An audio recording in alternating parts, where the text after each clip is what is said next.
Okay,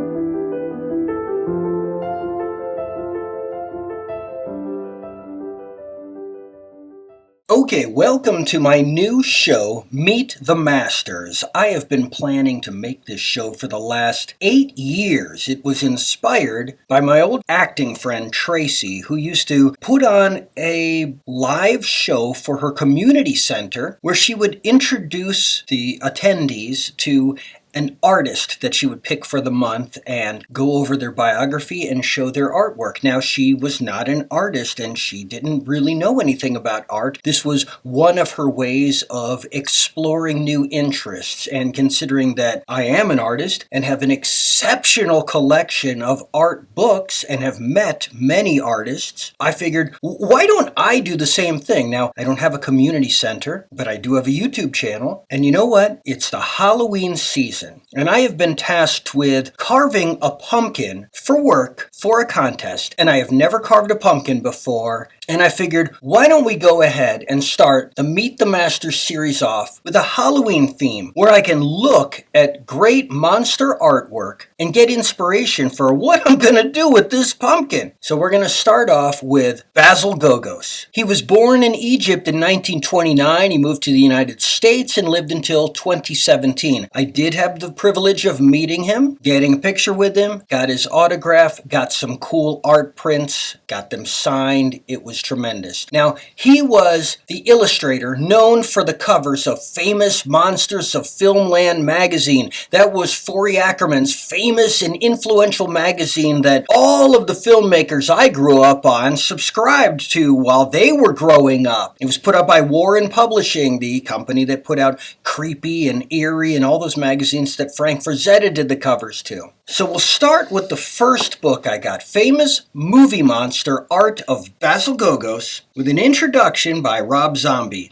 This is compiled and edited by Carrie Gamble and David Spurlock. And as you can see here, I got my book signed in person by Basil Gogos and David Spurlock. So who is that on the cover? That is from London After Midnight, which is a lost film. And who is this? This is Phantom of the Opera's Lon Chaney Sr. This is also a lost film. I could be wrong on both counts. Don't hold me to it. I'm not good at this stuff. Oh, look at this, Rob Zombie. Got a nice pencil drawing of the Monster of Frankenstein. Okay, we've got some movie posters here. Look at this, Westerns. It's cool. Gorgo. Spacemen, radar men from the moon. Get the half of this boy's face. Ah, there's the artist himself when he was young. So we have lots of different paintings, and we're just going to kind of go through quickly and see if I can name some of these monsters and characters and what have you. So we've got Vincent Price. It's another Phantom of the Opera, right? It is. Claude Rains as Phantom of the Opera. Claude Rains was the Invisible Man. Oh, here we have the,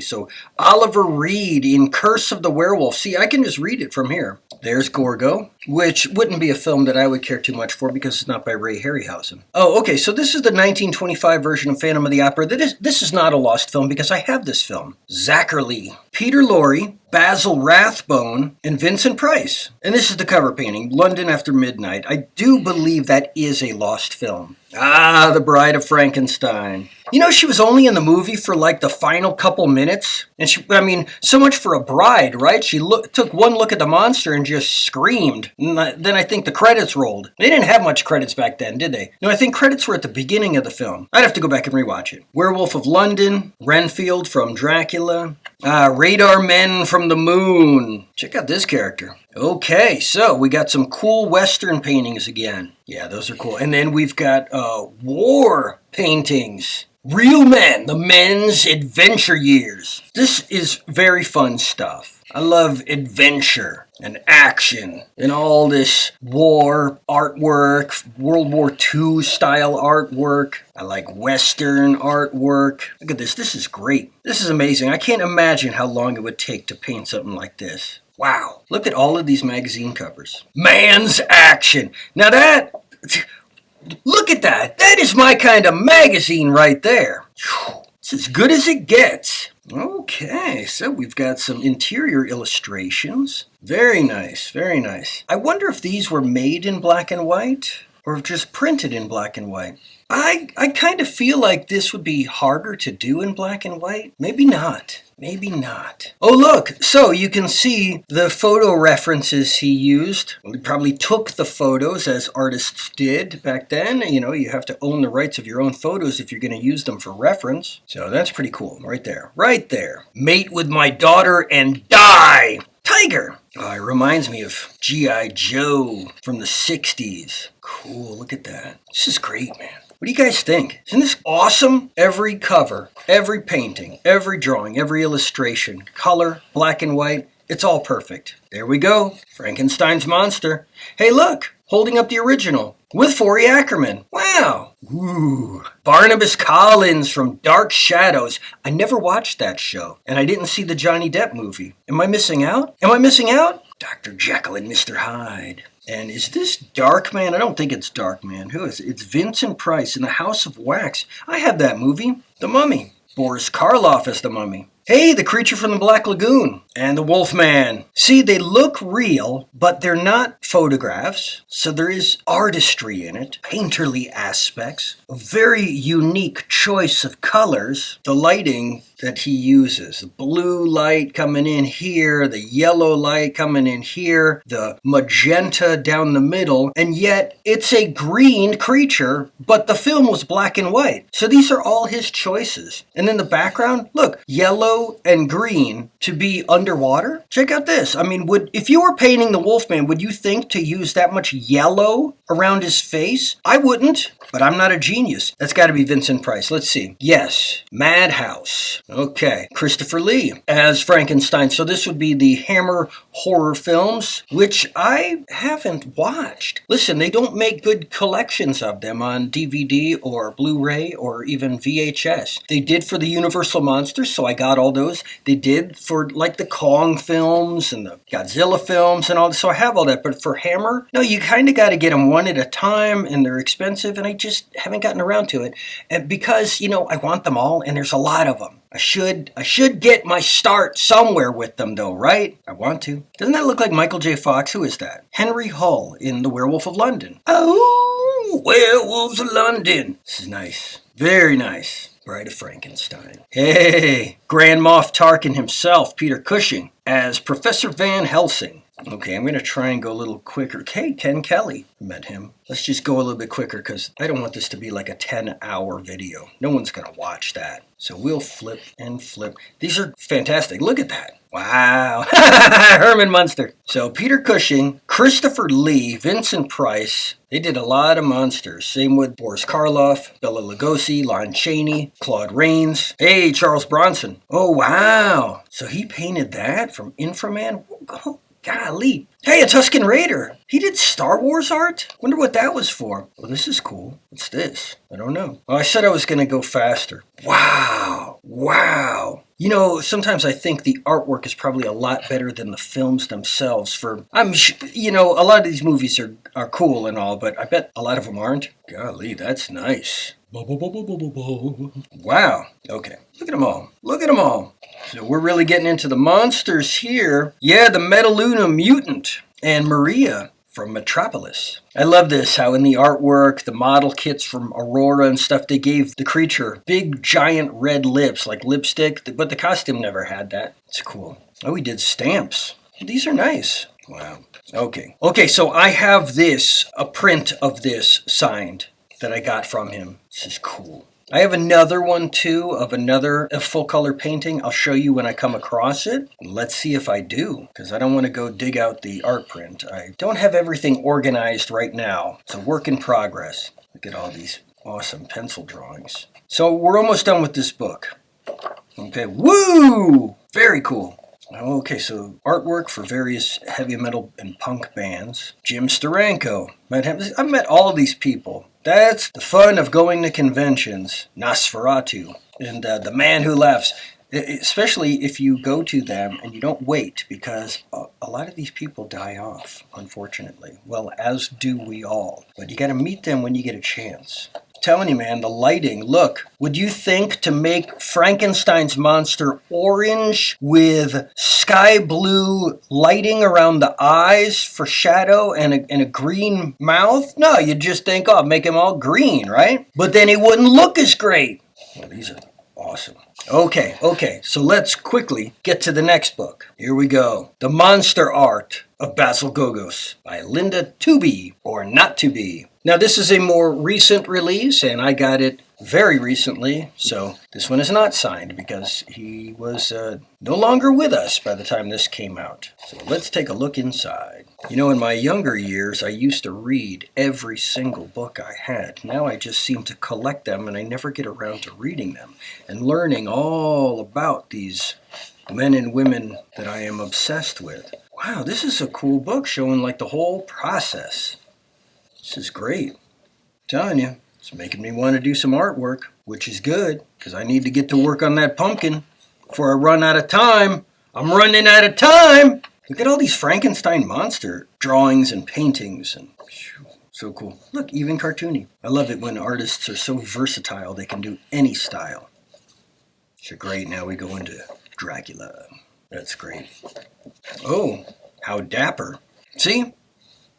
Why make him just a pale-faced guy or a flesh-colored, Caucasian flesh-colored guy when you can make him blue and green with orange and red and purples and all of that, you know? Especially for a black and white movie, you can color it any way you want to. And if you're, Ming the Merciless, right? Maybe not. Maybe not. Or maybe so. I don't know. Ooh, look at that. So it's a very interesting book because it's showing a lot of process.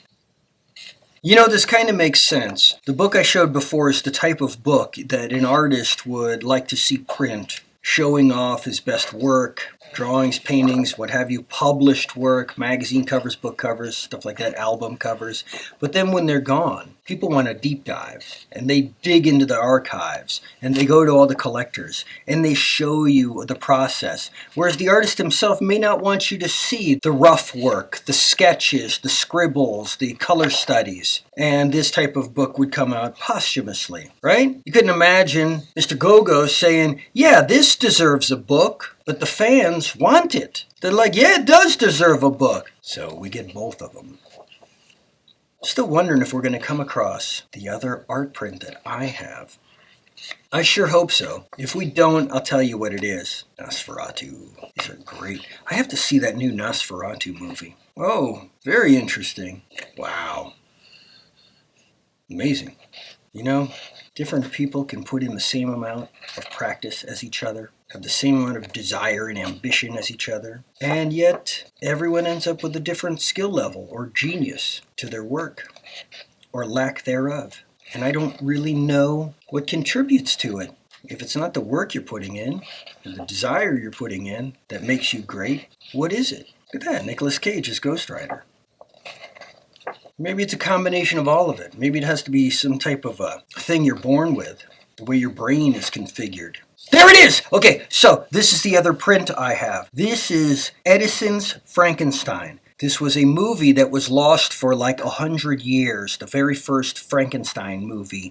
It's a short film, and then it was found, and I followed the story until it was finally released and restored, and I was collecting them. It was so much fun for me. I fell in love with this little short film just because of how rare it was, how lost for so long that I mean, they didn't even know it existed for like its first 50 years of existence, and then there it was available to purchase. And then, well, now you can just watch it on YouTube. So, you know, somebody coming across it now is not going to get any attachment to it because there's no story for them to follow. Nothing. It's just like, oh, check it out, yeah, okay, whatever, and then you move on. But man, if you're there at the time, it means something. It takes a hold of you. And then when I came across Mr. Gogos' table, and it's like, oh my God, I can't believe you're here. I can't believe I get to meet you. This is amazing. And let me buy this book. Let me buy these prints. Let me get your signature. Can I get a picture with you, sir? Thank you. Good to meet you. And then he had this print. I was like, you did Edison's Frankenstein? And He made it in color. Of course, this is a black and white film. This movie came out in 1910. Holy cow. And look at the colors he chose. Love that. I love that. And the crispness and the detail, even though it's not as crisp and as detailed as you'd imagine, compared to the actual existing film frames, most of this came right out of the man's mind. Love it. Love it. Okay. Metropolis is another one that I really enjoy because this is one that it was cut and had edited and had so much footage deleted and missing for so long and is so old and such an influential film. And then I remember as they were discovering rare film prints in like a barn in France and this here and that there, and they're piecing it together and they're restoring and then they're going to release this and release that, and then eventually you get like more of the film than had been seen in 80, 90 years, and it's so much fun to follow that story, and it really gets an attachment to the film, especially when you're there and learning about the behind the scenes and the influence it had over the generations, and getting to watch as the footage is found and uncovered and restored and pieced together from different collections in different rare places around the world. You imagine the adventure of traveling the world to find these rarities and then discovering these lost pieces of art of our human culture. Wow, even to Darth Maul. There's Ming the Merciless. Oh, it even says it there. Wow, who's that? I don't know. Oh, this is cool. This is cool. Ooh, neat. Wow. Yeah. I like this stuff. Golly. Okay. Good gosh. Are you guys getting the same kind of feeling that I do when you look at this stuff? It's hard to gauge because art is so subjective. I could be showing you something and you could say, I don't get it. It's not for me. I don't know what you see in this thing. And then you could show me the stuff you like and I would be like, that hack work? What do you see appealing in that? Or maybe we're on the same page. Or maybe some art is so universally liked that we're all on the same page. I don't know, but I'm showing you stuff that I love. Well, we're almost to the end here. So what do you think of this new series, Meet the Masters?